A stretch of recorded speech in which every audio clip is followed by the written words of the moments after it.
Buenas tardes, directora general, presidente del Consejo Económico y Social, vicepresidente de la Asociación de Antiguos Alumnos, director del Executive MBA, presidente de AIDIPE Andalucía, antiguos alumnos, profesores, señoras y señores, amigos todos. Es para mí un placer daros la bienvenida a un nuevo acto del Club EOI. Traemos hoy a la escuela, a Sevilla, Andalucía, tras su presentación en Madrid y Barcelona, el libro 32 Tendencias de Cambio de los profesores Freire y Gutiérrez Rubí. Juan Freire, que me acompaña en la mesa y al cual le agradecemos su presencia, es doctor en Biología, profesor titular de la Universidad de La Coruña, de la que fue decano de la Facultad de Ciencias. Desde marzo de 2009 es responsable de la Cátedra de Economía Digital de la EOI, Escuela de Organización Industrial. Cuenta con casi un centenar de publicaciones en revistas científicas internacionales y ha dirigido numerosos proyectos de I+D. Ha participado en la creación de 2 iniciativas empresariales de tipo spin-off, nacidas de su trabajo de investigación dentro de la universidad.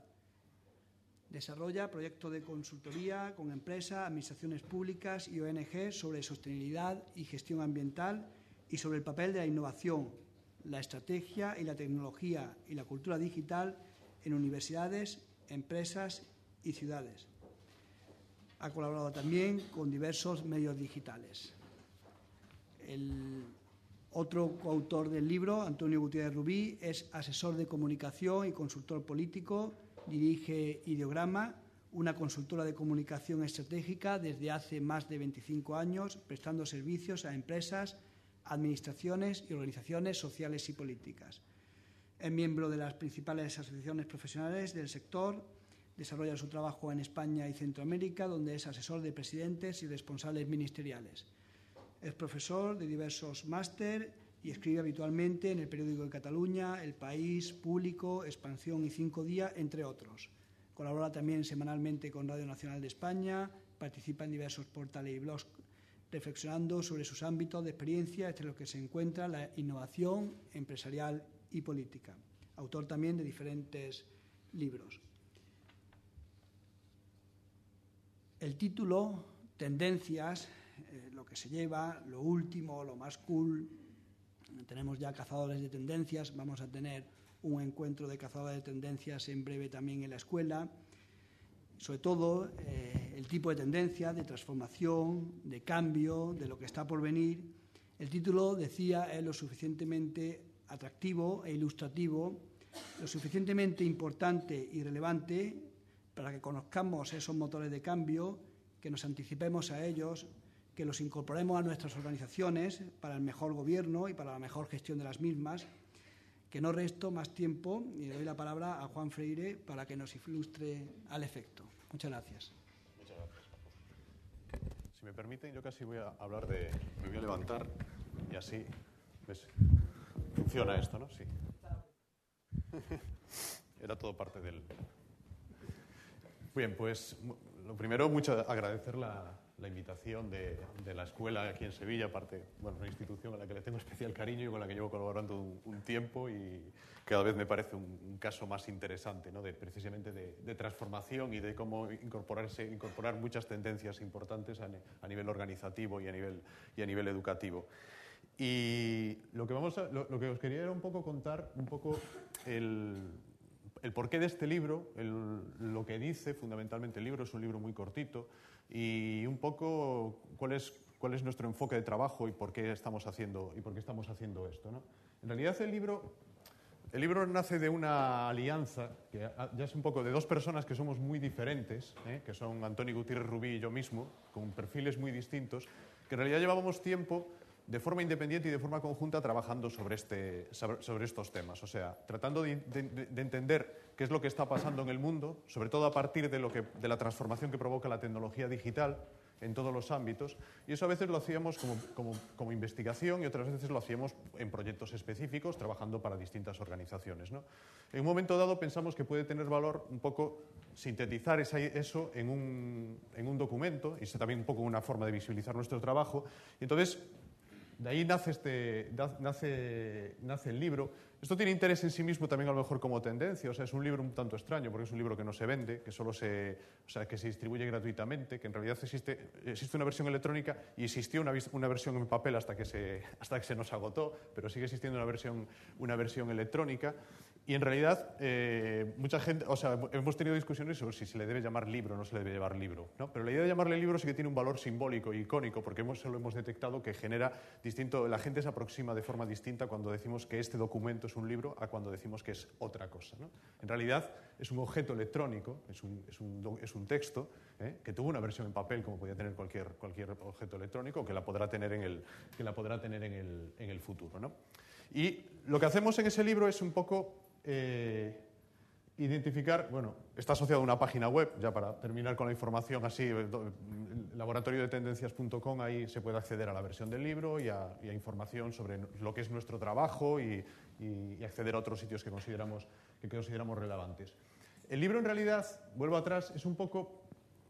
tiene un planteamiento generalista. O sea, no tratamos de profundizar en un tema, sino que tratamos de generar un escenario, de identificar qué grandes cambios se están produciendo en nuestra sociedad, básicamente a nivel cultural, político, económico, social, y, digamos, y de una forma transversal como la tecnología, que creemos que es una fuerza muy importante en estos tiempos, cómo la tecnología está, digamos, acompañando esos cambios. No es un libro sobre tecnología, ni es determinista, no pensamos que la tecnología es la que cambie las cosas, pero sí pensamos que la tecnología, en las últimas décadas y en el tiempo que va a venir ahora, sí que es una fuerza muy importante, que va, digamos, a acompañar y que va a generar cambios digamos, socioeconómicos, por decirlo de alguna forma. Entonces nosotros identificamos una serie de tendencias, transversalmente tendencias tecnológicas y después toda una serie de tendencias políticas de la información, de las organizaciones y los modelos de negocio,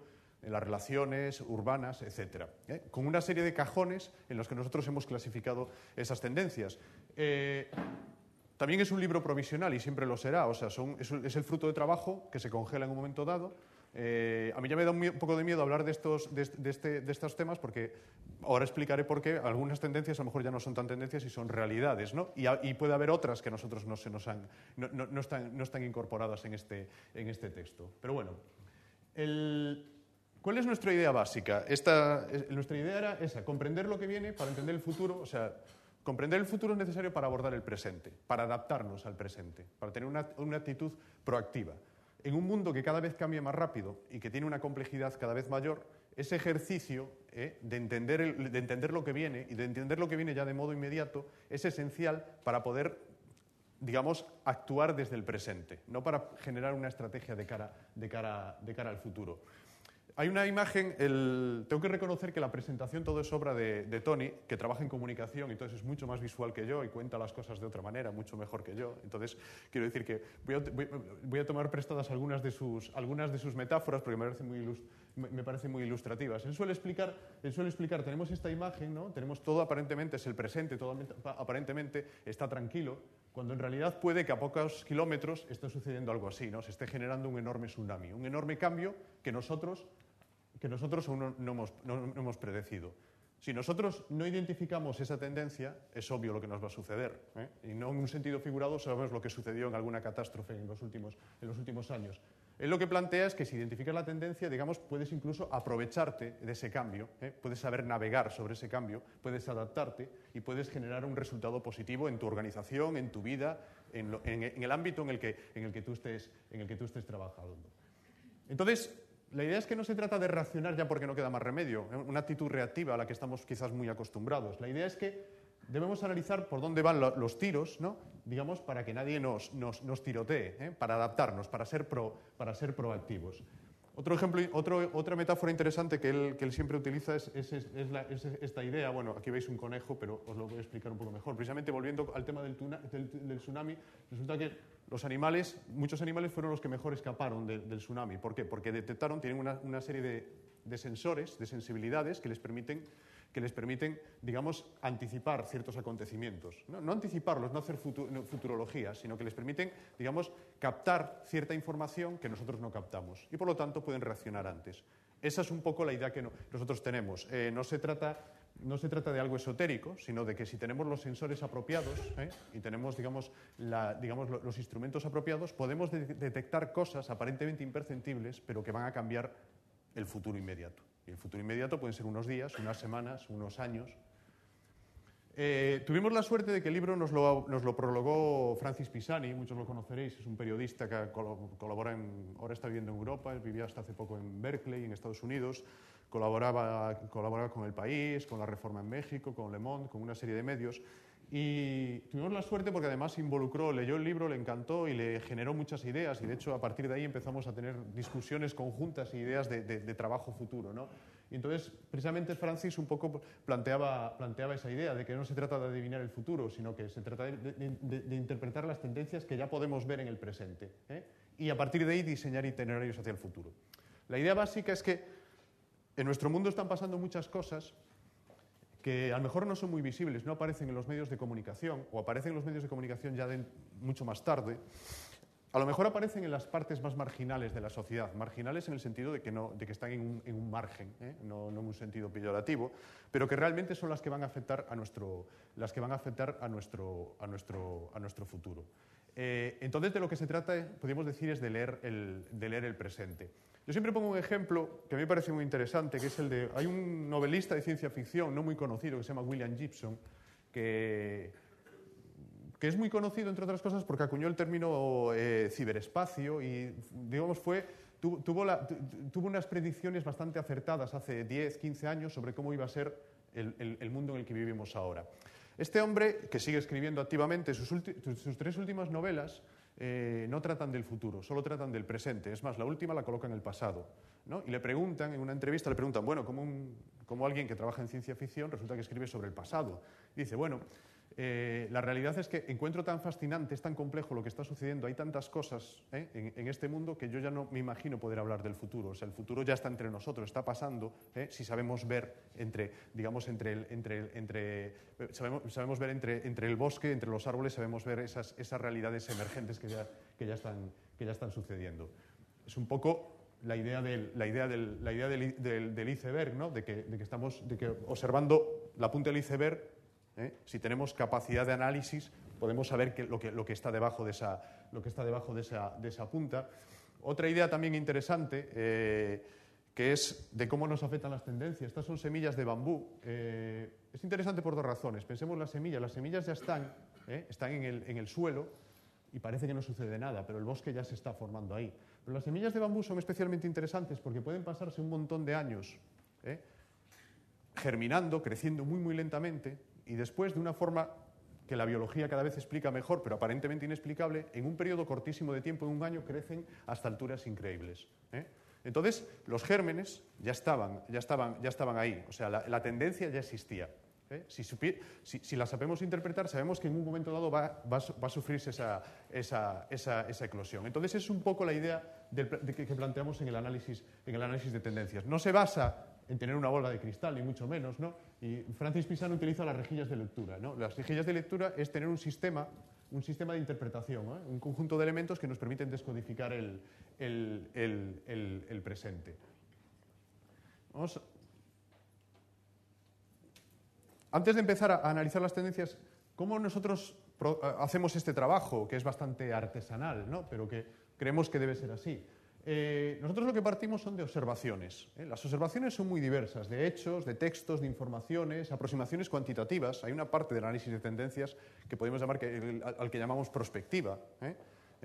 Aquí en Sevilla hay un centro de la Unión Europea muy importante sobre estudios prospectivos. O sea, es una parte esencial hay una parte cuantitativa, una parte de modelización, de grandes bases de datos. Y después hay toda una serie de realidades más cualitativas, narrativas, que también podemos observar. Pues esa realidad compleja, todos esos indicios, esas observaciones es del punto en que nosotros partimos. Eso nos permite hacer un análisis cualitativo.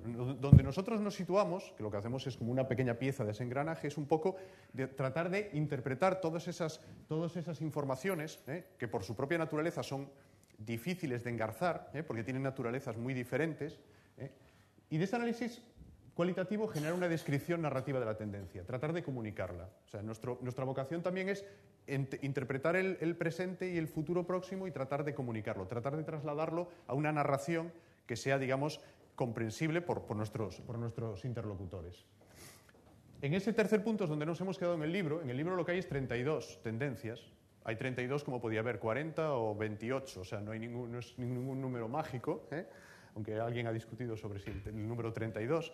De hecho, no nos creemos que haya 32 ni mucho menos. Es una forma de organizar la información. Pero ahí no se acaba la historia.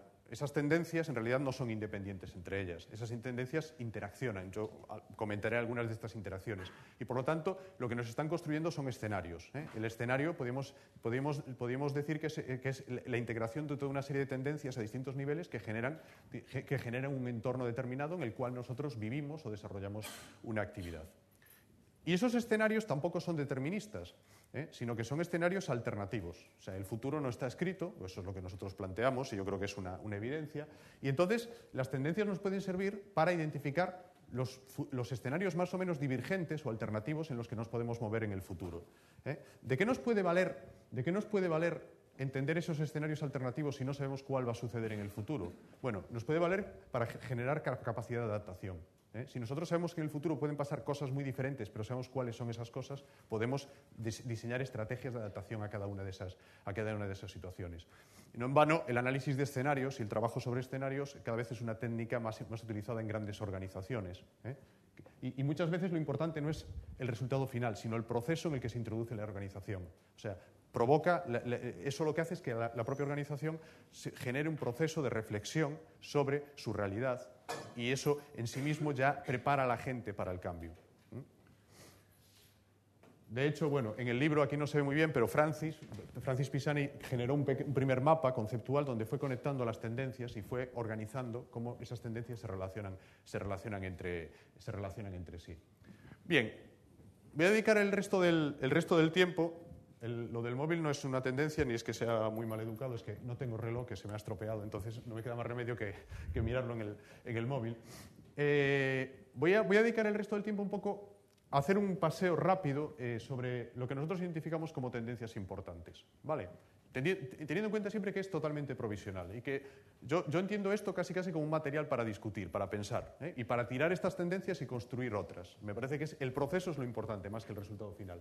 Como decía, empezamos por las tecnológicas que son como la base instrumental y algo más sobre la que nos asentamos. ¿Qué es lo que está pasando? Fijaros que las tendencias tecnológicas en realidad son cosas que ya suceden hoy en día, que ya casi no podríamos hablar de que ya son del presente, pero van a afectar en los próximos 10 años. Tienen un recorrido en ese sentido. La tecnología ya está ahí, pero el uso social cada vez va a ser más intenso. La primera es la idea de realidad aumentada, la idea de que a través de dispositivos de todo tipo, sobre todo dispositivos móviles, vivimos en un espacio físico, pero tenemos una información digital que aumenta esa realidad. Yo siempre pongo, para mí el caso más fascinante de realidad aumentada es una empresa española que se llama Idealista y que tiene aplicaciones, tiene una página web y tiene aplicaciones es una base de datos inmobiliaria que te permite, cuando vas caminando por una ciudad, te va diciendo qué pisos se venden o se alquilan, por ejemplo. Cambia totalmente la experiencia de búsqueda de un inmueble, pero total y radicalmente. De tal forma que se han convertido casi en la base de datos de todo el sector. O sea, es muy interesante en ese sentido. Y lo pongo de ejemplo porque, si os fijáis, la aplicación es, entre comillas, mala. O sea, no es muy espectacular, no tiene 3D, no tiene grandes cosas. ¿No? Únicamente lo que tiene es información en el sitio y en el momento oportuno. La información que yo le pido en el momento que yo se la pido. Y eso ya es realidad aumentada. A partir de ahí podemos imaginarnos todo tipo de cuestiones. Cualquiera que tenga un teléfono 3G seguro que ha jugado con una serie de aplicaciones que le generan ese proceso. Segunda idea, son ideas independientes pero conectadas. La idea del cerebro digital. Esta idea va en dos líneas. Va en dos líneas, una más especulativa y otra más real. Por una parte, que nuestro cerebro, o sea, nuestras capacidades cognitivas en estos momentos están aumentadas por toda una serie de cerebros externos. Eso es algo innegable. Eso empezamos a entender que incluso transforma digamos, nuestro propio cerebro, o sea, lo usamos de forma distinta y acaba modificándose, y eso tiene consecuencias importantes en las que no me voy a detener, pero la idea de que tenemos un cerebro, o sea, casi tenemos, digamos, tenemos una parte de nuestro cerebro, lo tenemos colocado fuera de nuestro cuerpo, y a un nivel más especulativo cada vez es más claro que las posibilidades que tenemos de modificación de nuestra actividad cognitiva internamente gracias a la tecnología, implantes, etcétera, etcétera, aunque es mucho más experimental, pero la neurobiología está generando avances increíbles en ese sentido, con lo cual seguramente en un periodo corto de tiempo vamos a empezar a ver cosas, por lo menos a nivel muy experimental, que son sumamente interesantes. Tercera idea. La tercera idea es una realidad, la convergencia de móviles y de ordenadores. En realidad, los ordenadores, tal como los entendíamos, aquí tenemos aún uno, esto empieza a ser un objeto de museo, ¿no? No es por meterme con... O sea, todos tenemos, pero empiezan a ser objetos de museo. Si nos fijamos, cada vez hay menos ordenadores, cada vez hay más portátiles, pero no solo portátiles, sino que cada vez hay más aparatos de todo tipo. Esto lo escribimos antes de que apareciese el iPad y toda esa nueva serie de dispositivos, que ya no sabemos cómo identificarlos. En los aeropuertos no lo hacen pasar como ordenador, con lo cual no debe ser ordenador, o sea, no hay que ponerlo en una bandeja aparte. Entonces, hay una convergencia absoluta, que lo interesante de eso son dos cosas. Primero, que el dispositivo tiende a desaparecer, ya casi lo llevamos en el bolsillo, ya está más unido a nosotros, y la segunda es que es móvil. O sea, que digamos que ciertas capacidades, ciertas actividades que antes desarrollábamos en unos espacios delimitados y delante de unas pantallas, ahora las hacemos en cualquier momento y en cualquier lugar. Y esta idea tiene impacto en toda una serie de cambios sociales, económicos, etcétera, que vamos a comentar.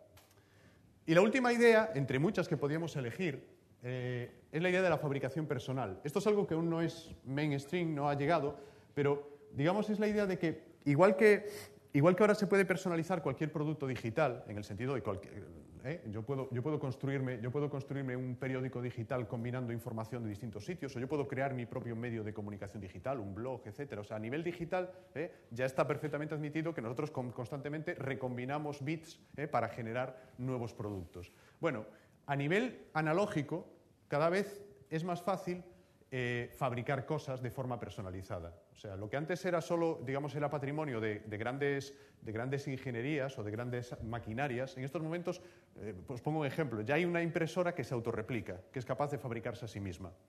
¿Qué sentido tiene eso? Bueno, es una prueba de concepto, es una prueba de que eso es posible hacerlo. O sea que cada vez está más claro que una parte de los productos que utilizamos en nuestra vida cotidiana, de los productos físicos, los vamos a empezar a utilizar, a empezar a fabricar bajo demanda y los vamos a poder personalizar.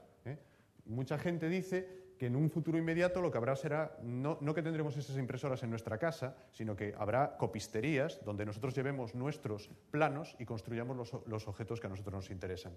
Lo importante de eso no es lo que parece, sino otra cosa. Fijaros que eso permite una práctica muy propia de la cultura digital, que es el compartir y la innovación continua. En el software, por ejemplo, en el software libre es muy habitual que yo cojo un programa y yo lo mejoro y yo lo comparto con una comunidad. Bueno, pues un proceso de ese tipo parece que es incipiente en este ámbito. Bueno, estas son las grandes tendencias tecnológicas, aunque como os decía, en realidad la tecnología va a estar presente en todas partes y va a haber alguna tendencia después que también es tendencia tecnológica, pero que hemos decidido meterla en otra parte, ¿no? Vamos a meternos en otros ámbitos que ya nos afectan más a nuestra vida, porque la tecnología por sí misma, o sea, esto puede sonar muy espectacular, pero si no cambia nada en nuestra vida no tiene demasiado interés, por lo menos desde mi punto de vista, y creo que el impacto que tiene es limitado, ¿no? Y esas tecnologías llevan mucho tiempo existiendo. Vamos a ver, por ejemplo, qué es lo que nosotros planteamos que sucede en la política, que es la parte que además domina mi colega Tony. Entonces, en la política, ¿qué pasa? Están empezando a aparecer nuevos liderazgos. Nuevos liderazgos quiere decir no nuevas personas, también nuevas personas, pero nuevos liderazgos en el sentido que surgen de sitios que antes no surgían, o sea, fuera a lo mejor de las estructuras políticas, y que trabajan sobre nuevos valores. No voy a detenerme en esto, pero por ejemplo, Tony defiende una tesis que a mí me parece muy sugerente y que yo comparto, por ejemplo, que es los nuevos liderazgos, el papel de la mujer. Y no solo la mujer por sí misma, sino los valores que están asociados a la mujer, cómo cada vez son más importantes porque tienen más que ver con este mundo en el que vivimos, ¿no? Cómo estamos abandonando liderazgos basados en la jerarquía, en el ordenomando, y estamos pasando a otros basados en la colaboración, en el diálogo, etcétera, etcétera. Él tiene un libro que es titulado Políticas, y un poco defiende, a partir del análisis de perfiles de una serie de personajes públicos, defiende esa tesis. Bueno, la creatividad política. De nuevo, si nos fijamos las últimas campañas electorales o los últimos procesos políticos, son un ejemplo claro de creatividad, de hacer cosas nuevas, de hacerlo de una manera diferente. O sea, hay un germen de creatividad, que es el mismo germen de creatividad que ha surgido en Internet y que surgió años antes, que es sumamente interesante. Si nos fijamos, y es algo transversal, que no reconoce ideologías. Fijémonos en el caso de Estados Unidos, que aparte nos alejamos de aquí, así nos sentimos menos aludidos unos u otros, ¿no? La campaña electoral de Obama, ya no digo lo que pasa después, pero la campaña electoral de Obama fue un caso claro de creatividad, de hacer las cosas de una forma distinta. Pero es que en el otro extremo, el Tea Party es otro ejemplo de algo impensable que ha sucedido de repente y es algo realmente innovador. Nos puede gustar más o menos, pero en cuanto al proceso político, a cómo construyen ese proceso, es totalmente innovador, ¿no? Y esto conecta con esa idea de que se recupera la palabra, y se recuperan las ideas. O sea, creemos que ha habido un proceso un tanto de degeneración del discurso, de discursos que se encasillan, que se ascriben ideológicamente, en ideologías que además a veces no recogen perfectamente lo que es la realidad de nuestra sociedad. Y en estos momentos surgen discursos muchas veces transversales o muchas veces que vienen de fuera, y en los que se está recuperando otra vez el debate sobre ideas y el debate sobre las palabras. Y en todo ese contexto, el activismo, un nuevo activismo, surge como un nuevo elemento de cohesión. Hay una cuestión interesante, que hasta hace poco el activismo era un activismo fundamentalmente ideológico. La gente se activaba, realizaba acciones políticas en función de una ideología. En estos momentos nos podemos fijar que hay muchas formas de activismo que nos pueden gustar más o menos, con las que podemos estar más o menos de acuerdo, pero que son transversales en ese sentido. Es gente que, a pesar de sus diferencias ideológicas, son capaces de asociarse en un objetivo puntual común, o más o menos puntual o más o menos permanente. Pongo un ejemplo muy conocido y que es posterior, no es posterior, pero el impacto es posterior. Wikileaks, por ejemplo, es un ejemplo de activismo, podemos entenderlo así, y en realidad entre los que apoyan o los que están en contra de Wikileaks no hay un elemento ideológico común. Hay una enorme diversidad, incluso gente que se sitúa en extremos, pero que están defendiendo una serie de valores en los que sí confluyen. Eso siempre ha sucedido. Lo interesante es que ahora eso son capaces de transformarlo en una acción. O sea, ahora son capaces de llevarlo a cabo. Entonces eso genera nuevos actores, nuevos agentes en los procesos políticos. Y lleva a la idea que defiende Tony, y yo no me atrevería tanto a defenderla, pero él es el experto. No, él dice que la agrupación y la comunidad política, el sentido de comunidad como algo cerrado, algo basado en unos presupuestos que son inamovibles, y que diferencia claramente lo que está dentro y lo que está fuera, opuesta a la idea de red. La red es algo en la que, digamos, estamos dentro y fuera. Nosotros pertenecemos a múltiples redes, pero pertenecemos a unas pocas comunidades. Pues esa idea es la que se está muriendo. Eso no significa la muerte de los partidos, etcétera, pero significa una reconfiguración del sistema que en realidad ya está sucediendo a distintas velocidades en distintos sitios del mundo, pero que está pasando, ¿no? Y este sería un poco el mapa de cambios políticos. ¿Qué pasa con la información? Digo la información y no los medios de comunicación, que es una parte de la información. Y aquí, como la tecnología, sobre todo es una tecnología de la información, cuando hablamos de información en realidad volvemos a cuestiones que son bastante tecnológicas, ¿no? Aunque nosotros hemos preferido situarlas en este ámbito. Lo primero es que ya nos informamos, no desaparecen los medios convencionales, no creo que cambiarán mucho, están cambiando radicalmente, y eso lo dicen la gente de los medios. Pero conviven ya con otras formas de informarnos. Ya no solo nos informamos a través de los medios, de la televisión, de los periódicos, nos informamos también a través de lo que podemos llamar grassroots media, ¿no? Los medios que nacen de abajo arriba, que a veces Casi siempre no son ni siquiera medios. Es información que ciudadanos anónimos colocan en ciertos lugares y que a mí me puede ser útil.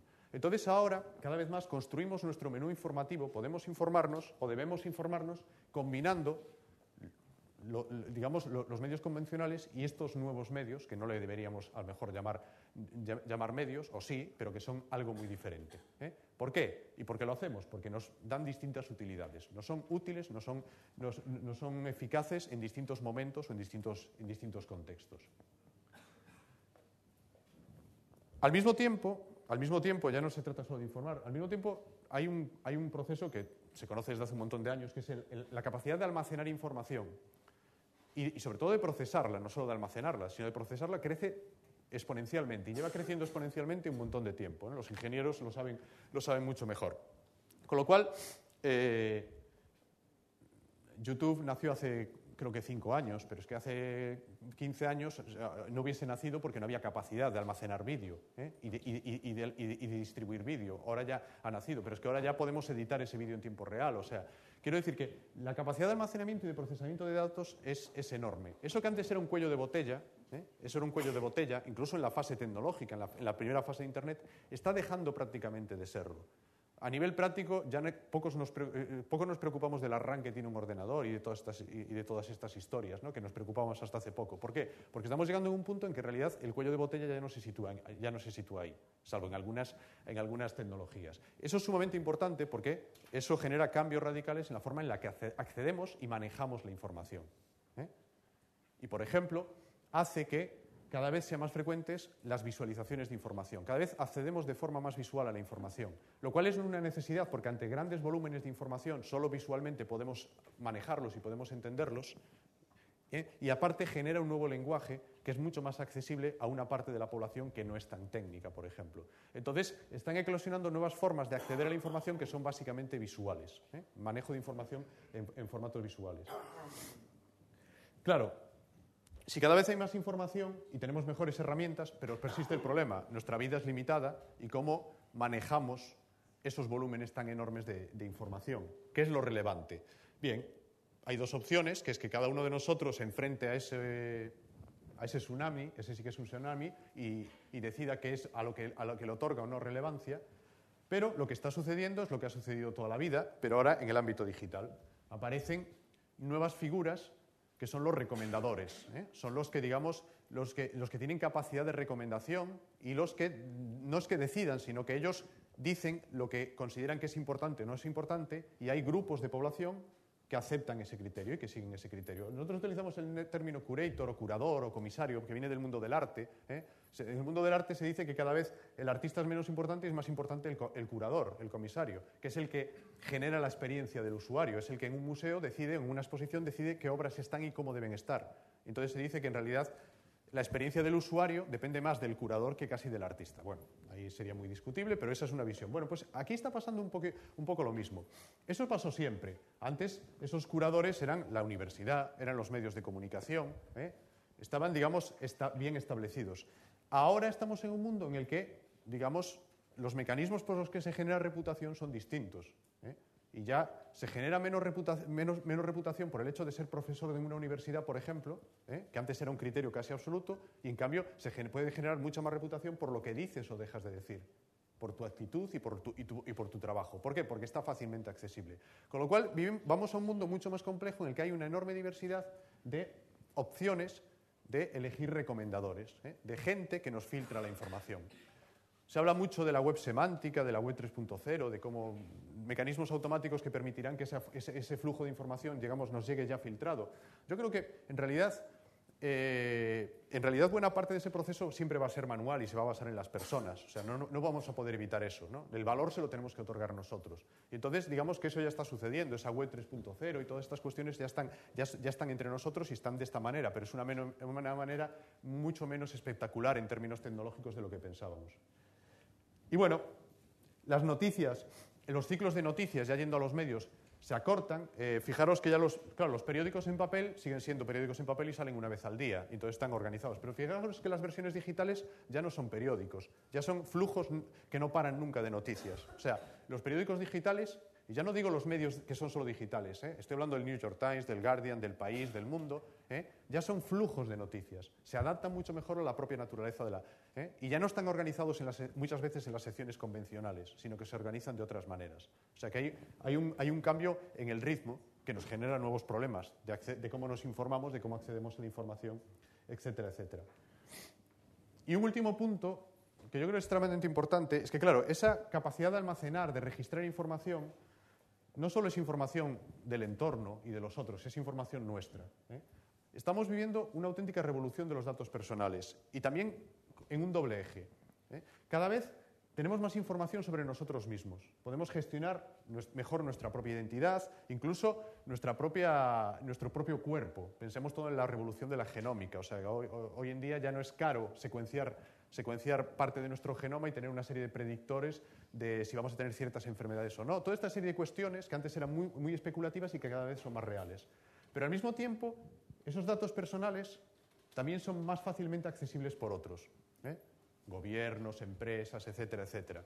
Y entonces nos movemos en un mundo en el que cada vez podemos estar más controlados, en todos los sentidos, por terceros. Y esos terceros, ayudados en la capacidad de procesamiento de información, pueden explotar esa información en su propio beneficio y a veces incluso en contra de nosotros.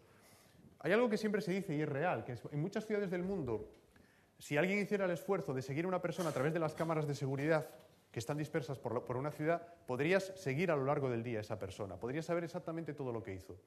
Si esa persona lleva un teléfono móvil y llama algunas veces al día, la capacidad de predicción es muchísimo mayor. Ya no digo nada si el teléfono tiene un GPS y está posicionándose en cierto momento, accede a redes sociales, etc. Lo que hace la mayor parte de la población en estos momentos. Entonces, la capacidad que tiene... De hecho, hay estudios científicos que demuestran cómo el uso de los móviles te permite predecir el comportamiento de una persona. O sea, a partir del patrón de llamadas y de los sitios donde estás, te permite predecir dónde va a estar esa persona en la hora siguiente, al día siguiente, etc.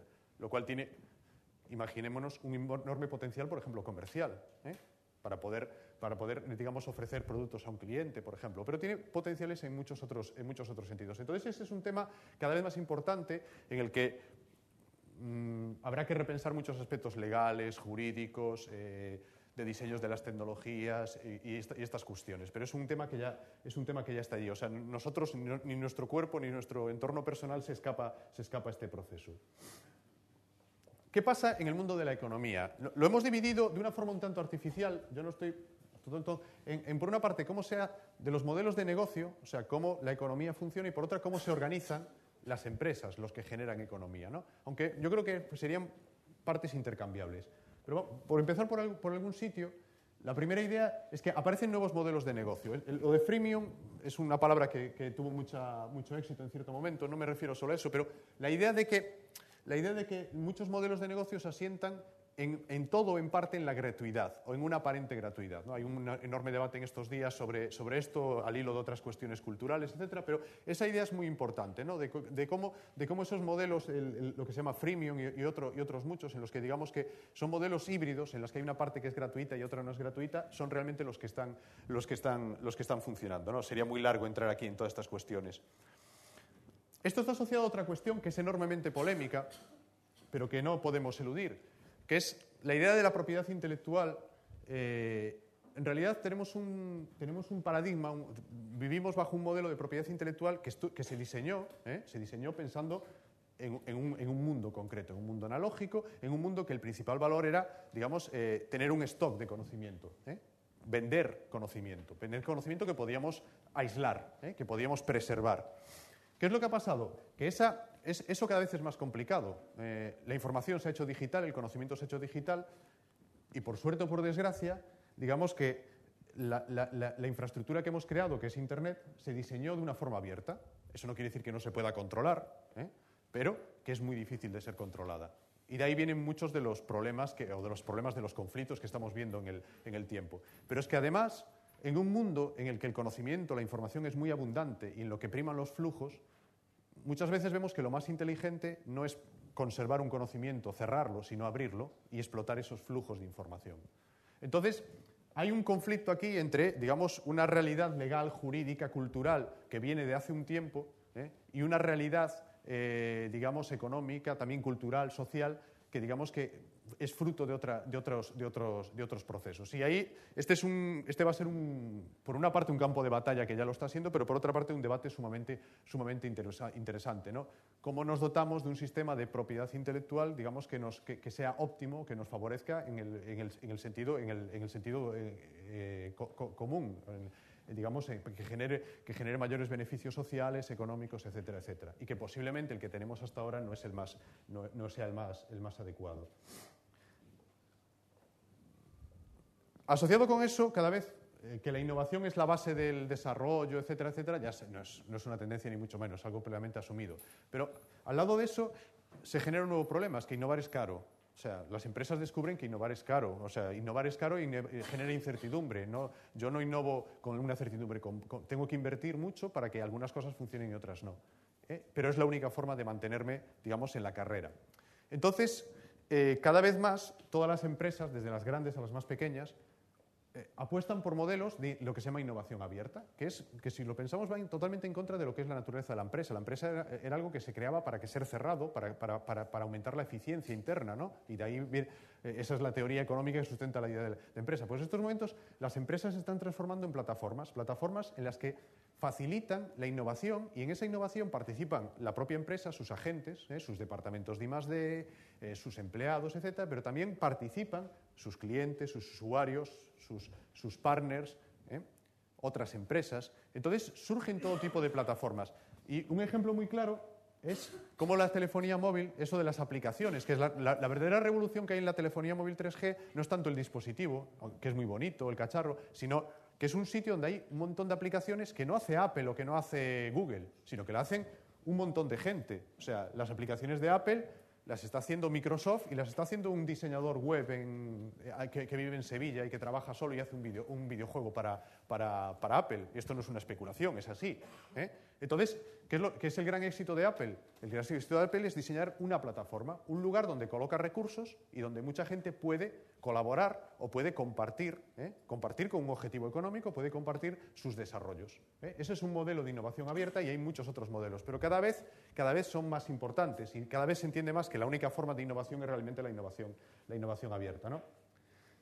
Y el resultado de todo esto es que todo se complica muchísimo, que ya las relaciones empresa-empleado, que esa es la forma tradicional de plantearlo, cada vez son menos frecuentes, y cada vez hay formas de relación que son más difíciles de clasificar. Eso genera toda una serie de problemas en cuanto a nivel político, a nivel sindical, etcétera, etcétera, incluso a nivel de nuestras propias vidas, pero es una realidad que está ahí. O sea, y es una realidad que está emergiendo en unos sectores y acabará pasando en otros, ¿no? Cómo surgen múltiples formas de relacionarse entre las empresas y lo que antes eran los empleados, la gente que trabaja con las empresas, que a veces siguen siendo empleados y a veces empiezan a ser cosas muy distintas, y muchas veces incluso, por ejemplo, en el ámbito cultural, incluso empiezan a ser cosas que ni están definidas. Incluso tenemos dificultades para definir qué es lo que está sucediendo, qué tipo de vínculos se establecen. Eso genera también nuevos riesgos para las dos partes, y especialmente para la parte más débil, que es la parte de la persona, ¿no? En relación con eso, ¿qué pasa con las organizaciones? Pues, ¿cómo se forman las organizaciones? Ya os digo que está muy conectado con lo anterior. Hay otra palabra, igual que la de freemium antes, la de crowdsourcing, ¿no? La idea de que se pueden desarrollar proyectos por pequeñas aportaciones de muchas personas. Hay muchas empresas que están, digamos, organizándose de esa manera, y esto tiene que ver con la idea de innovación abierta. Yo genero ese mercado, Innocentive es un buen ejemplo que nace de Procter & Gamble, y Innocentive no es más que una plataforma de innovación abierta y a veces de crowdsourcing, ¿no? De cómo pequeñas aportaciones pueden ir permitiendo desarrollar un proyecto, ¿no? Entonces empiezan a aparecer nuevos modelos organizativos, y por eso lo traemos aquí, nuevos modelos organizativos que se basan en eso, se basan en las redes, se basan en estas organizaciones abiertas. Claro, pasamos de un mundo industrial de productos de masas en que lo que primaba era la eficiencia y por lo tanto yo tenía que tener unos pocos productos y lo que tenía que ser es muy eficiente en su fabricación y en llegar al mercado, y ahora nos movemos a un mundo en que como una parte de todo el proceso se hace intangible, se hace mucho más barato. Pensemos que una de las ventajas que tiene lo digital es que es muy barato y ahora experimentar es más barato de lo que era antes. Entonces ya no hay razón para, digamos, para producir solo unas pocas cosas, sino que podemos diversificar, podemos generar nuevos nichos, ¿no? Y entonces aparecen muchos segmentos, muchos nichos. Hay una vuelta a la personalización, ¿eh? La personalización puede ser bien porque surgen nuevos modelos de negocio basados en pequeñas empresas o en emprendedores, ¿eh? La personalización puede ser porque una gran empresa es capaz de diseñar para muchos sectores y no solo para unos pocos sectores. Entonces, yo creo que estamos yendo hacia un mundo en el que siga habiendo los grandes, y quizás cada vez sean más grandes, pero que generan muchos productos diferenciados, porque la diferenciación, la búsqueda de nichos es más barato, y después hay una nueva oportunidad para los pequeños, que muchas veces antes solo trabajaban en relación con los grandes. Y en paralelo a esto, digamos que esa idea de cultura digital, esa idea de que asociado a lo digital irrumpen nuevos valores, la idea de colaboración, la idea de lo común, de lo colectivo, la idea de la meritocracia y de la reputación, esos son valores que cada vez entran más en las empresas, en la forma de organizarnos. Entonces, cada vez más la gente necesita nuevas competencias relacionadas con el mundo de las redes sociales, pero en un sentido amplio, no en un sentido restringido. O sea, la cuestión de que la cultura digital está empapando toda la estructura organizativa y cada vez más se requiere que las personas, los que están arriba, los que están abajo y los que están en el medio, tengan nuevas competencias. Competencias que en parte son tecnológicas, pero que en buena medida son competencias comunicativas y competencias relacionales. O sea, que sean capaces de entender y de manejarse en este nuevo entorno que yo os estaba comentando. Y por lo tanto, y tiene relación también con lo que hablábamos antes de modelos de negocio, surgen muchos nuevos modelos de trabajo, ¿no? Las relaciones entre empresa y empleado son diferentes y las formas que tenemos de trabajar son muy distintas, y cada vez tenemos quizás más dificultades para catalogarnos, para identificarnos en qué casilla nos colocamos. Somos empresa, somos emprendedor, somos un profesional. Muchas veces estamos a caballo entre distintos modelos. Trabajamos cada vez más sobre proyectos y eso genera a veces una mayor incertidumbre y una mayor angustia. O sea, eso es un ámbito que está cambiando muy rápidamente y que no está plenamente resuelto hacia dónde vamos. O sea, se generan nuevas angustias, sobre todo para las personas, nuevos problemas para las empresas, que cómo gestionan a esa gente que trabajan pero no trabajan con ellos. O sea, los mecanismos tradicionales tampoco funcionan. Entonces, yo creo que estamos en un momento en que se están inventando primero esas nuevas formas de trabajo y segundo, cómo negociamos esas formas de trabajo entre los distintos actores. Ya acabando, nos quedan solo dos categorías. Voy un poco rápido, pero un poco para darle la panorámica. ¿Cómo cambian nuestras relaciones? Fijaros que dentro de lo digital, las redes sociales, lo social, las relaciones son sumamente importantes. La forma en que nos relacionamos a todos los niveles están cambiando muchísimo.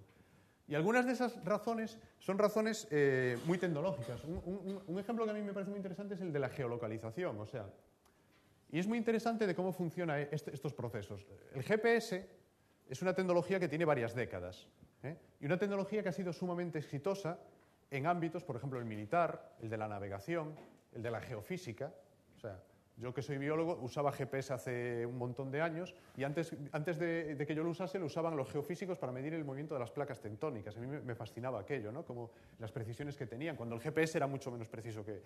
¿Y ahora qué ha pasado? De repente, el GPS, que es una tecnología previamente asentada, ahora todos usamos GPS. Y lo usamos por una circunstancia, que es que han coincidido varias tecnologías. Por una parte el GPS, por otra parte los dispositivos móviles, por otra parte la capacidad de almacenamiento y procesamiento de información. Eso han convergido y le han dado un nuevo uso. Y ahora, digamos que nuestras relaciones personales cada vez más se fundamentan en el GPS. Puede parecer un poco ridículo, pero es así. O sea, la forma en que nos movemos, en que nos relacionamos, tiene cada vez mucho más que ver con el dónde estamos, qué estamos haciendo. Y eso tiene que ver con una tecnología. Y este es un ámbito que está empezando en estos momentos, empezó hace 1 año, 2 años así a hacerse popular y que seguramente va a cambiar muchas cosas en un futuro inmediato. Otras tendencias tecnológicas, la traducción automática. Ese es el gran sueño que han tenido muchos durante mucho tiempo y siempre ha funcionado muy mal. Estamos ya en un momento en que la traducción automática empieza a funcionar razonablemente bien. Pero lo más interesante es que los expertos en computación y lingüística ahora ya ven que dentro de poco funcionará excepcionalmente bien. Imaginémonos, y esto es especular, pero es una especulación que tiene muchos visos de ser realidad, imaginémonos lo que supondría que las comunidades, porque Internet siguen siendo comunidades lingüísticas, el que habla español solo se relaciona con una comunidad, que puede ser enorme, pero solo habla español, ¿eh? Y la gente que habla varios idiomas sigue siendo una minoría. Imaginémonos que esas barreras lingüísticas de repente en lo cotidiano desapareciesen. El cambio que podría suceder. Bueno, pues hay un avance tecnológico que aún no lo tenemos en la calle, pero que seguramente lo tengamos en algún momento, que puede provocar esa cuestión. El tema de la privacidad. Cada vez somos más personajes públicos y al mismo tiempo construimos nuevas formas de privacidad. No voy a entrar, pero pensemos en eso. ¿Qué significa privacidad hoy en día? ¿Cómo construimos la privacidad? Una anécdota. Siempre decimos que los chavales es que no tienen privacidad. En cambio, gente que trabaja con ellos, psicólogos que están investigando sobre eso, dicen que nos equivocamos totalmente los adultos. Lo que pasa es que tienen otro concepto y otra forma de construir su privacidad. Son privados en otros aspectos que nosotros muchas veces ni percibimos. O sea, la idea de privacidad está cambiando radicalmente. Y cómo la construimos, cómo la defendemos, lo que significa, digamos que también. Los terceros espacios en las relaciones. Venimos de un mundo en el que trabajamos en un sitio, teníamos nuestras relaciones personales, familiares en otro, teníamos espacios de ocio. Eso cada vez se confunde, eso cada vez se confunde más. Aparece la idea esta idea bueno, ya aparece Starbucks, no es publicidad, pero es un buen ejemplo, ¿no? Es un ejemplo ya de ese tercer espacio. La gente en Starbucks muchas veces lo que está haciendo es trabajar. ¿Por qué van a trabajar ahí? Porque bien o se reúnen o porque bien no quieren estar solos. O sea, hay una cuestión privada, de su vida privada, de lo que les apetece hacer, y una cuestión profesional. Entonces, esos terceros espacios, que no quiere decir que nos inventemos otros espacios, sino que estamos reconvirtiendo espacios tradicionales en terceros espacios. Bueno, en esta escuela, en Madrid o aquí, se están haciendo eso, o sea, están apareciendo terceros espacios, sitios que aparentemente son para el ocio, pero en realidad es que estamos pensando en que ahí la gente va a y de hecho van a trabajar.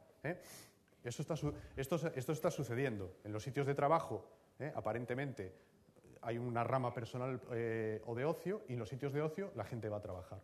Aparecen nuevos espacios. Y usamos esos espacios de nuevas formas gracias a la tecnología. Y el último punto, y con esto ya quería acabar, que es un tema que a mí me interesa especialmente, que es el tema de lo urbano. O sea, ¿por qué de lo urbano? O sea, ¿por qué lo colocamos aquí? Primero, porque las ciudades tienen un nuevo papel cada vez más importante, y segundo, porque hay una serie de tendencias que son como contradictorias. Pensad que siempre se dijo que Internet, todo esto iba a acabar con el espacio. O sea, que ya iba a dar igual que yo viviese en Nueva York, que viviese en Dakota del Norte, o que viviese en una ciudad, o que viviese en medio del campo. Lo que ha pasado, y eso nos debería hacer reflexionar, es todo lo contrario. Cada vez la población es más urbana, cada vez las ciudades grandes son más grandes, o sea, hay un proceso de despoblamiento de las zonas rurales, incluso de pequeñas ciudades a nivel mundial, y hay una agregación de las personas, o sea, una agregación de la población y una agregación de la actividad económica que es brutal, mayor de lo que pasaba. Parece como si usásemos la tecnología para concentrarnos más. O sea, gracias a la tecnología podemos estar más próximos porque sabemos dónde están las cosas que nos interesan y entonces nos aproximamos más. Que es algo que es totalmente diferente a lo que se predijo durante algún tiempo. Y de hecho, aparecen cosas como la idea de microclusters, ¿no? No es que ya la concentración sea en una ciudad, no es que San Francisco, no es Silicon Valley, es que algunos barrios de San Francisco, en pocos cientos de metros, es donde se concentra la actividad, por ejemplo, de los diseñadores de microprocesadores, ¿no? O de la industria audiovisual. O sea, el nivel de concentración, de agregación, es muy elevado. Y mucha de esa agregación sucede en sitios inesperados. No sucede en parques ni en esta serie de cuestiones, sino que sucede en espacios que se recuperan a la ciudad y que adquieren nuevas utilidades. La idea de los microclusters. Segunda idea, esto ya hemos venido hablando mucho, pero geolocalización, etcétera. Hay una idea muy antigua, que es lo de la informática urbana, tiene un nombre así un poco feo, pero es que lleva 20 años con nosotros, la idea de la informática urbana y la computación ubicua. La idea de que podemos computar, o sea, que podemos utilizar tecnología digital en cualquier sitio. ¿Y dónde es más útil eso? Es más útil en el espacio urbano. O sea, y como digo, llevamos 20 años pensando, ¿qué pasaría si yo pudiese acceder a un ordenador cuando yo estoy en la calle, y tengo lo que os contaba antes, y tengo que buscar un bar o quiero comprarme un piso o me quiero reunir con mis amigos? Bueno, pues eso ya es una realidad. Entonces, fijaros que hay toda una serie de servicios derivados de esto que están emergiendo en estos momentos. Transporte público, actividades de ocio, etcétera, etcétera. Hay una cosa muy interesante que es la idea de los datos abiertos. O sea, las administraciones cada vez más apuestan por liberar datos, esperando que los ciudadanos, las empresas, generen aplicaciones sobre esos datos. Y eso genera un valor social, un valor que puede ser un modelo de negocio, puede ser una aplicación que usen terceros, o incluso aplicaciones que después tengan utilidad para la administración. Donde más éxito está teniendo esto es en las ciudades. O sea, los que están siendo más activos en la liberación de datos son las ciudades. ¿Por qué? Porque en las ciudades es donde se puede generar mayor valor añadido por la proximidad. Por ejemplo, en Estados Unidos, ciudades como Nueva York, San Francisco, Atlanta, están liberando bases de datos, incluso están haciendo concursos para motivar a la gente para que desarrolle aplicaciones. Y entonces, por ejemplo, sistemas de información sobre el tráfico, o sistemas de información sobre el transporte público en algunas de esas ciudades, esos sistemas ya no los han diseñado los gobiernos locales, sino que los han diseñado otros, terceros, que han tenido acceso a esas bases de datos. Es también una nueva forma de cooperación, de colaboración entre lo público y lo privado, por decirlo de alguna manera, ¿no? Y eso es lo que muchos años ya llevamos diciendo. Unido a esto, ¿qué es lo que está sucediendo?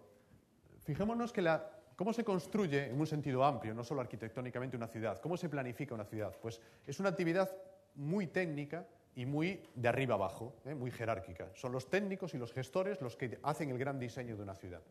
En paralelo a esto, hay toda una serie de iniciativas de pequeña escala en el que son muy activos, por ejemplo, el mundo de la arquitectura, el mundo del urbanismo, pero también el mundo de las ciencias sociales, que se trata de construir la ciudad desde abajo, recuperar espacios públicos, rediseñar espacios públicos, buscar nuevas formas de relación en el espacio público. Hay toda una serie de casos que son muy poco conocidos, pero son interesantes. La semana pasada se presentó un libro en Madrid, se titulaba Deseo de ciudad, que era una recopilación de ejemplos de ese tipo, ¿no? Desde Todo es una plaza, que es una experiencia que se tiene en Madrid de recuperación de un espacio público en Lavapiés, hasta Desayuno con Viandantes, que es un proyecto de Valencia en el que a través de un desayuno consiguen que se generen nuevas formas de sociabilidad dentro de un barrio y son exactamente exitosos. Pues esas son formas de construir ciudad. A lo que voy más allá de las anécdotas, que hay una nueva forma de urbanismo, de construir ciudad, que es menos arquitectónica, pero que es mucho más próxima al ciudadano, que está emergiendo, que emerge de abajo arriba. En el futuro va a tener que haber mucho más diálogo del que había hasta ahora entre el urbanismo convencional y este nuevo urbanismo. O sea, la ciudad se va a construir en esos dos ejes y se generarán nuevas formas de diálogo. Y eso realmente, aunque no nos parezca, ya está funcionando, ya está existiendo. Esto tiene que ver con la participación ciudadana local. Digamos que la participación ciudadana, que es algo que todos reconocemos como importante, que se devaluó en los últimos tiempos y que era una participación muy reactiva, muy de crítica, o muy de preguntar qué es lo que opinaban entre varias opciones, ahora se está convirtiendo en una participación muy proactiva, muy de generar nuevas propuestas y nuevos proyectos. Eso, más que vivirlo como una crisis por parte de los que toman las decisiones, es una enorme oportunidad. O sea, ahora conecta con la idea de innovación abierta. Ahora tenemos una comunidad enorme de gente que se puede autoorganizar y puede generar propuestas, y puede mejorar muchas de las propuestas que tenemos sobre nuestras ciudades. Eso no se restringe al espacio urbano, pero en el espacio urbano es donde es más activo. Y por eso hay mucha gente que está diciendo, y esto no es una idea nuestra, pero mucha gente que está diciendo que, curiosamente, las ciudades, que aparentemente son los que tienen menos poder duro, o sea, en cuanto a legislación, las que tienen menos capacidad de decisión en nuestras vidas, aparentemente son las ciudades. En cambio, se están convirtiendo en nuevos actores políticos y económicos, gracias a esa idea del poder blando, porque son los que toman decisiones más próximas a la gente. Y gracias a toda esta transformación, las ciudades ya son capaces de, primero, dinamizar toda esa comunidad de ciudadanos, que pueden ser muy activos, y segundo, organizarse en redes. Hace unos años pasó una cosa muy interesante, que era que cuando las Naciones Unidas, Unión Europea, etcétera, estaba tratando de luchar contra el cambio climático y eran enormemente ineficaces, o sea, ya no discuto las ideas, pero el poner en marcha ciertas medidas, en cambio las medidas más eficaces, por ejemplo, surgieron de ligas de grandes ciudades.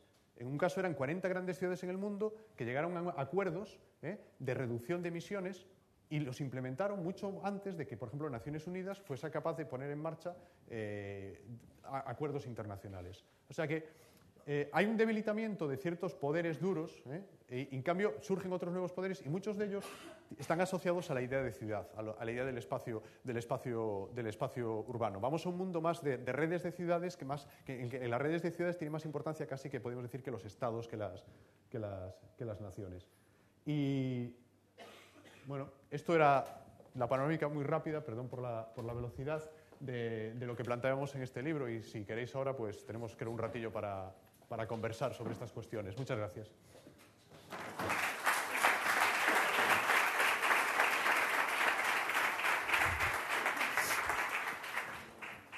No, nos quedamos de pie.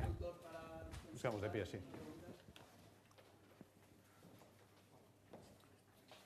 Sí. Te voy a coger uno. Tengo ahí guardados. Gracias. Juan, me ha llamado la atención lo que has comentado del tema de los idiomas, precisamente porque por el lanzamiento el otro día de Google del traductor inglés-español, sí, la aplicación de Android. Y yo te quería preguntar, ¿tú realmente en todo lo que tienes en el libro, en el desarrollo que tiene, puedes ver que deje de tener sentido el aprender idiomas o que esto se vaya a automatizar totalmente en un plazo corto? No, porque te digo que es una tendencia real. Y no es ningún disparate. Vamos, yo me acuerdo del libro el autoestopista galáctico, hablaba del Babel Fish y de todo esto, como veo que lo nombran, ¿no? A ver, sí, yo creo, no sé si dejará tener sentido, pero en todo caso creo que será en un futuro bastante lejano. O sea, pensemos que aprender un idioma no es solo comunicación, sino que aprendes cuestiones culturales, relacionales. No, pero yo te digo que, sí, pero que la comunicación, que el nivel de traducción automática que se alcance, como pasa hoy ya con Google Chrome, que te puede traducir páginas y todo eso, sea suficiente como para entenderte. Yo creo que eso ya está empezando a suceder. Claro, depende del tipo de texto, ¿no? Y, efectivamente, pero en la práctica está empezando a suceder. O sea, en la práctica, pongo ejemplos que pueden ser anecdóticos, pero que reflejan ese cambio. A veces en eventos en los que hay varios idiomas en juego, se está utilizando ya esos traductores para traducir, en vez de hacer traducción automática, si hay un traductor aquí, o sea, traducción automática, o sea, en vez de tener un intérprete, si hay alguno que no se enfade, pues ya se están utilizando estas herramientas y están funcionando. O sea, no digo que sea la calidad buena o mala, el hecho es que están funcionando, ¿no? Mucha gente que está trabajando, por ejemplo, muchas comunidades que se dedican por ejemplo, incluso a subtitular series de televisión, etcétera, utilizan todo este tipo de herramientas para poder ir más rápido. O sea, que ahí hay unos avances que el traductor de Google es razonablemente bueno para muchas. O sea, si le metes poesía, rompe un poco. Pero si le metes un texto, digamos, técnico, más o menos normal, es bastante bueno. O sea, permite a alguien de otro idioma. Es que de hecho Eric Smith el otro día comentaba que ellos a marzo de 2012 por ahí ya prometían la traducción instantánea de conversaciones a través de dispositivos Android y todo eso. Claro, efectivamente. Sí, pues eso. O sea, claro, el aprender idiomas es algo más que. No, que es es algo más, pero sí. yo digo que sea suficiente para sí, comunicarse. yo creo que eso sí que va a suceder. O sea, todo parece indicar que está sucediendo ya. Sí. Yo, bueno, quiero apostillar un poco sobre eso. Yo soy traductora y de formación, aunque no me dedico a ello. Mi especialidad no es ni ha sido una traducción automática. Y siempre hemos dudado ante las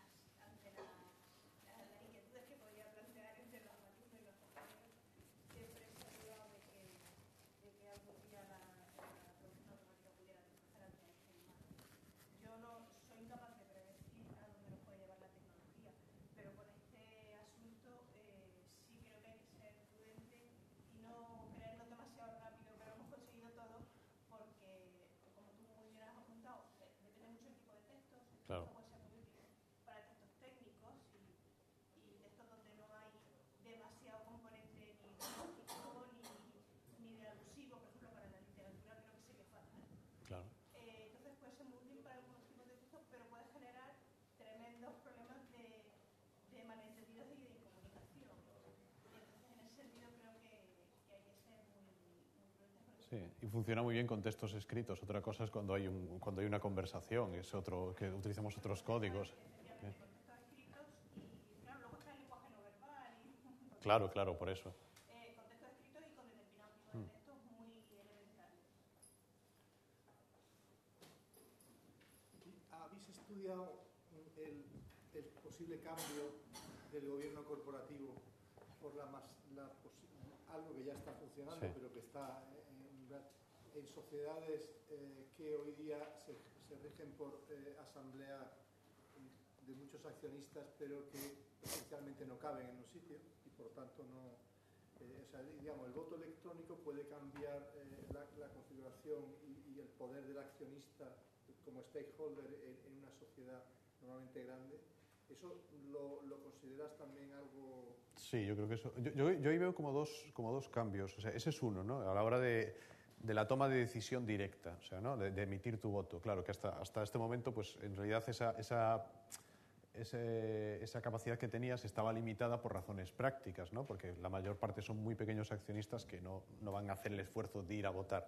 Pero hay otra forma indirecta que a mí me parece muy interesante, que también está pasando en política, que es todo el proceso deliberativo previo. O sea, no es solo que yo pueda emitir mi voto, es que yo puedo opinar, puedo participar, puedo entablar un debate, una discusión, con lo cual cuando llega el momento de votar, digamos las propuestas ya están mucho más elaboradas, ya están matizadas. Ya posiblemente puedo ir a votar algo diferente de lo que votaría. Claro, efectivamente. Y eso necesitamos, o sea, necesitamos tecnología, ya la tenemos, eso se puede hacer. Claro, necesitamos también un cambio de cultura, ¿no? Y por ejemplo, en nuestro país es muy claro, ¿no? La cultura de participación y el tipo de participación en la que nos involucramos, pues tiene muchas limitaciones. Pero es algo que yo creo que está sucediendo, y eso yo creo también es una oportunidad para esa idea de gobierno corporativo. Ahí sí.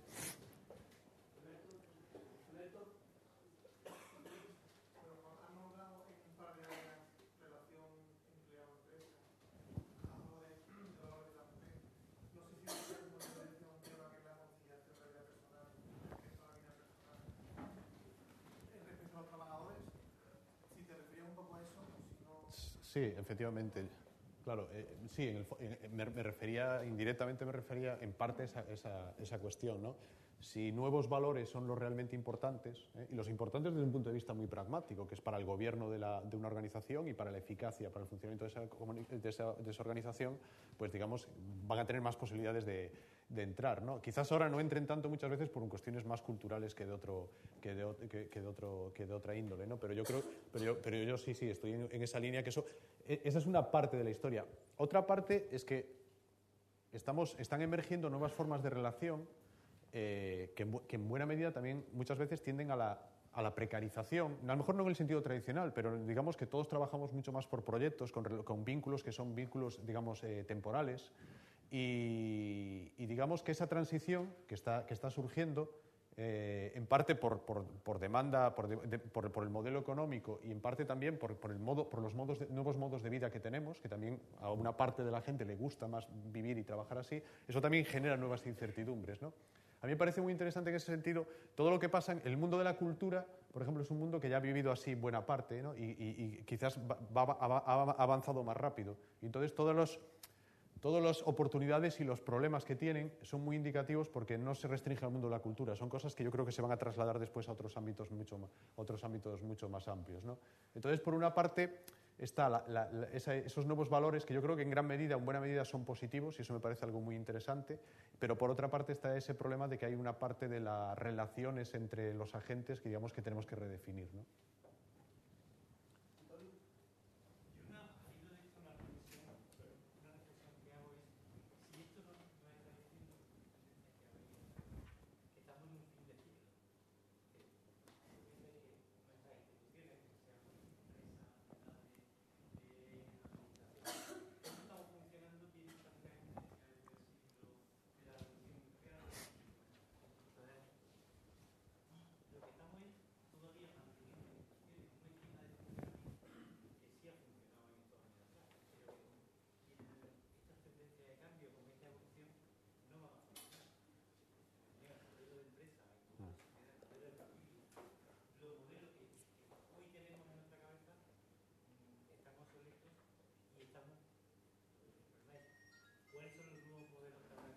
Yo estoy totalmente de acuerdo, efectivamente. Lo que estamos es un cambio de ciclo, aparte de un ciclo muy importante, y lo que estamos es asistiendo a una serie de sistemas que van languideciendo, que van quedándose obsoletos, y el surgimiento de unos nuevos que aún no sabemos muy bien cómo van a ser. Yo ahí te contestaría, hay un caso muy interesante, porque lo han vivido muy de cerca, no, más que contestar yo, o sea, pondría en palabras de mucha gente que trabaja en medios de comunicación y sobre todo los que tienen que diseñar, o sea, los que tienen que gobernar los medios de comunicación, ¿no? Y lo que dicen, a veces casi nunca en público, pero lo que dicen es que su enorme problema es que tienen un modelo de negocio que ellos reconocen como obsoleto, pero que es el que aún les genera los beneficios y que tienen que mantener, y saben que tienen que crear un nuevo modelo de organización y de negocio, no solo de negocio, sino organización y negocio, ¿no? Y una nueva relación con sus usuarios, que aún no saben cuál es, que les cuesta mucho dinero y muchos esfuerzos construirlo, y que tienen un montón de posibilidades de fracasar, ¿no? Entonces, el vivir esa tensión es enormemente complicado, pero ellos reconocen reconocen que están viviendo realmente en esa tensión, que lo que por ahora les da de comer y lo que siguen defendiendo saben que tiene un recorrido limitado y que va a surgir algo nuevo, y que están investigando, están experimentando para ver cómo se adaptan a lo nuevo, a ver cómo inventan lo nuevo. Yo sobre el tema de la participación ciudadana local, pues bueno, me parece que para cualquiera puede parecer bastante interesante, pero a mí me preocupa un poco a este respecto que se facilita o se potencia mucho esta participación, sin embargo, implica también una responsabilidad en la que no se hace hincapié, es decir, una persona para aumentar, por decirlo así, la posibilidad de democracia tiene que estar preparada, tiene que tener una información y tiene que tener una cualificación que solo sea desde el punto de vista de comprensión, ¿no?, de una realidad. Entonces me parece que es, aunque es deseable, una dirección más que deseable, pero yo no sé si está yendo más velozmente esa posibilidad de acción que la preparación para poder actuar. Sí, no, es evidente que esa es una clave. O sea, yo creo que hay un elemento transversal sumamente importante, que es la educación, o sea, y la nueva educación, o sea, cómo educamos para este nuevo contexto. Y yo creo que en eso tenemos también mucho que avanzar. Lo pongo como un ejemplo, no sé, es anecdótico y es trivial, ¿no? Pero a mí me preocupa mucho que por ejemplo, en las escuelas se siga diciendo se le diga a un estudiante que solo sabe buscar en Google, ¿eh? Bueno, primero porque no es verdad, porque ya no buscan en Google, porque la mayoría de los pequeños ya solo buscan en YouTube. O sea que, pero quiero decir, me preocupa porque entonces es situar al chaval ante una contradicción, ante que lo que sabe hacer no es bueno y hay otra cosa, ¿no? Entonces, yo creo que, y no estamos educando para adaptarnos, o sea, lo que tenemos que explicar es cómo hay que buscar, es simplemente una anécdota, pero cómo hay que buscar en Google para realmente saber acceder a la información relevante, saber analizar críticamente esa información, podernos construir una opinión, etcétera, etcétera. Eso me parece eso es lo que digo yo, la nueva educación, ¿no? Aprender a manejarte en este nuevo entorno. Pongo el ejemplo de Google, que es un ejemplo de una tecnología, pero no es una tecnología. O sea, enseñarle a un niño a usar Google no es enseñarle una tecnología, es enseñarle cómo funciona la información, cómo le asignas validez, reputación a la información y cómo generas una opinión propia y crítica a partir de esa información. Entonces yo creo que esa es la transformación en la que tenemos que situarnos, que yo creo que la estamos dando, pero efectivamente la velocidad a lo mejor a veces no es la más adecuada.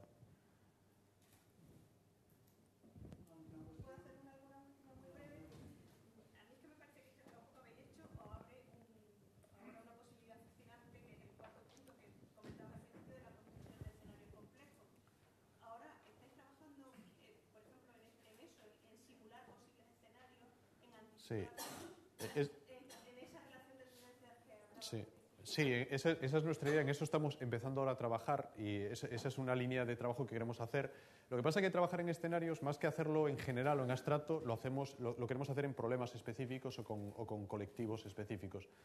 Es muy pequeño, pero por ejemplo hace un mes hicimos un taller con la Universidad Internacional de Andalucía en Málaga, en la que un poco hablábamos de estas tendencias y después hacíamos un pequeño ejercicio de construcción de escenarios con la gente, y fue increíble porque la gente fue capaz de identificar lo que era su espacio. El objetivo del ejercicio era el espacio urbano de Málaga, el área metropolitana más que la ciudad, y fue capaz de identificar muy claramente, más allá de posiciones políticas, ideológicas, cuáles eran las grandes fuerzas que estaban moldeando ese espacio y de diseñar cómo iba a ser el futuro. O sea, ellos identificaban como había 4 o 5 grandes posibilidades de futuro, ¿no? Y algunas eran mejores y otras peores. Lo interesante es que Los interesantes es que algunas eran mejores para unos y peores para otros, les gustaban más, o sea, no es que hubiese un futuro bueno y un futuro malo, sino que eran futuros alternativas y tenían matices buenos y matices malos. Entonces, sí, a nosotros esa es la línea de trabajo que más nos interesa, o sea, partir de esas tendencias, digamos, aisladas y construir esos escenarios. Muy bien, muchas gracias, Juan. A vosotros. Se han cubierto las expectativas. Nos dejas una avalancha de información, un tsunami, que yo creo que iremos procesando poco a poco. Algunas de las tendencias quizás debieran ser realidad, como la del cerebro digital, para agilizar ese proceso de la información. Nosotros estamos tratando de saber, lo has comentado antes, de incorporar pues, parte de estas tendencias que están anticipadas a nuestro día a día, en la organización, cambiando a nuestros programas. Arrancamos ahora también en breve una nueva edición de los programas para profesionales de los MBA, donde muchos de estos aspectos, lo digital, el design thinking, están ya incorporados. Solo me queda agradeceros a todos la asistencia. Estos actos siempre lo decimos, solo tiene sentido si a vosotros os resulta de utilidad y si pedís a ellos. También agradecer la asistencia a los que nos seguirán a través de la grabación que se ha efectuado al efecto y emplazados para nuevas actividades en la escuela. Estamos seguros que van a resultar de tanto interés como vuestro interés y provecho. Despedimos.